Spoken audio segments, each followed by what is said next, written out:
Bapa, Putra, dan Kudus. Amin. Bapa di surga, kami ucap syukur kepadamu karena Engkau memberikan kami kekuatan dan dorongan untuk berbuah, untuk memberikan kesaksian, untuk mempengaruhi orang lain menjadi lebih baik lagi dengan kehadiran kami, dengan kata-kata kami, dengan tindakan dan seluruh diri kami untuk kebaikan banyak orang. Terpujilah namamu kini dan sepanjang segala masa. Amin. Para saudara, hari ini Yesus memberikan perumpamaan tentang kerajaan Allah.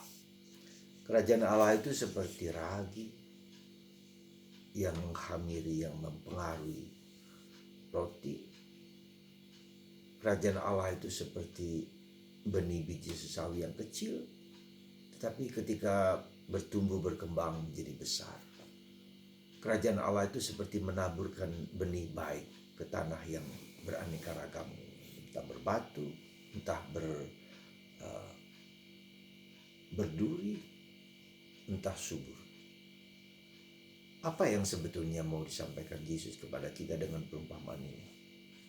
Bahwa kita wajib berbuat baik. Kebaikan itu merupakan syarat penting dalam kehidupan kita. Kebaikan itu bukan hanya mulut kita yang baik, tapi juga pikiran, perasaan, hati, dan kehendak. Kesatuan dengan sebagai pribadi yang baik inilah yang Tuhan kehendaki. Sehingga kita berbuah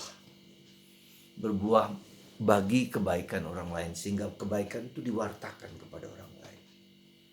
Tetapi kita juga harus sadar bahwa tidak selalu semua baik itu membuahkan buah yang baik pula. Kita lihat Yesus dengan segala perbuatan baiknya, tetapi ditentang oleh berbagai macam kejahatan. Disitulah kejahatan kita bisa melihat adalah tidak hanya gandum tapi lalang. Tidak hanya padi tetapi rumput. Ya. Hidup ini penuh dengan paradoks. Hidup ini penuh dengan keanekaragaman. Tidak semua selalu baik. Itu juga mengandaikan bahwa kita sendiri juga tidak semua baik. Ada bagian dalam diri kita yang jahat, yang kaku, yang sombong, yang angkuh, yang berdosa, katakanlah. Nah, hari ini juga Yesus mengatakan ada gandum tapi lalang, tidak bisa dihancurkan sekarang. Nanti pada waktunya ketika panen, maka lalang itu yang kemudian dibakar, dipilih. Ya. Dan itulah saudaraku terkasih dalam Kristus, kita diajak untuk menerima realitas yang tidak selalu menyenangkan. Realitas yang tidak selalu menggembirakan. Realitas yang tidak selalu membahagiakan. Itulah paradoks kehidupan.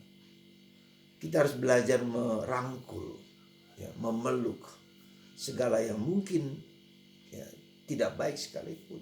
Kita rangkul, kita peluk menjadi bagian dari hidup kita. Dan itulah salib, penderitaan, masalah. Nah, dengan begitu kita diajak untuk melihat bahwa hidup itu penuh dengan aneka warna. Tidak ada satu warna, tetapi warna yang beraneka ragam. Dan kita wajib juga untuk menyelaminya, mengerti, merangkul, memeluknya, menjadi bagian dari hidup kita sendiri. Itulah yang saya sebut embracing the paradox, merangkul paradoks kehidupan. Dan untuk itu maka kita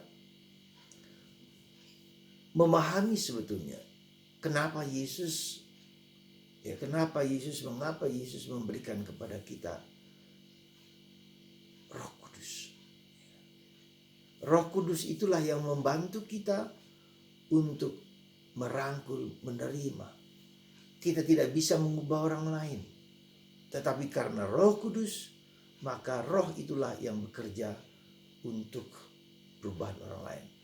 Benar bahwa kita berbuat baik, benar. Tapi tidak selalu dijawab dengan kebaikan. Karena ada iblis juga yang menaburkan benih lalang itu juga. Jadi ada unsur yang kita tidak ketahui yang berasal dari kejahatan, yang berasal dari roh-roh jahat. Ya. Dan itulah dan untuk menghadapi roh jahat bukan dengan kemampuan kita sendiri, tapi dengan kemampuan Allah. Allah sendiri yang memberikan rahmat itu, yang mengubah itu, supaya Tuhan sendiri yang bekerja dengan kemampuan kita, dengan daya kita, dengan segala yang kita miliki, ya, bersama Tuhan, dengan Tuhan, untuk Tuhan, sehingga kita tidak merasa bahwa segala sesuatu yang baik berasal dari saya, segala sesuatu yang indah juga berasal dari kekuatan saya. Tidak. Ya, jadi saudaraku terkasih dalam Kristus, mari kita belajar untuk menerima mungkin kekecewaan, mungkin ketidakpastian, mungkin uncertainty, ya, mungkin yang tidak menarik, yang tidak selalu indah. Ya, maka mari kita juga bersandar kepada Roh Kudus, supaya Roh Kudus itu dapat membantu kita menerangkan dalam hidup kita bahwa hidup itu bukan dari diriku sendiri, tapi dari Allah. Dan Tuhan bekerja supaya kita bersama Tuhan, ya, mengubah segala sesuatu. Tapi bukan berasal dari diriku. Hidup adalah anugerah. Kebaikan adalah anugerah. Segala yang indah berasal dari Tuhan. Semoga kita bersandar hidup kita kepada Tuhan, bukan kepada diri kita sendiri. Tuhan memberkati Anda semua dengan kuasanya, dan Roh Kudus hidup dalam kita semua. Bapa, Putra, dan Roh Kudus. Amin.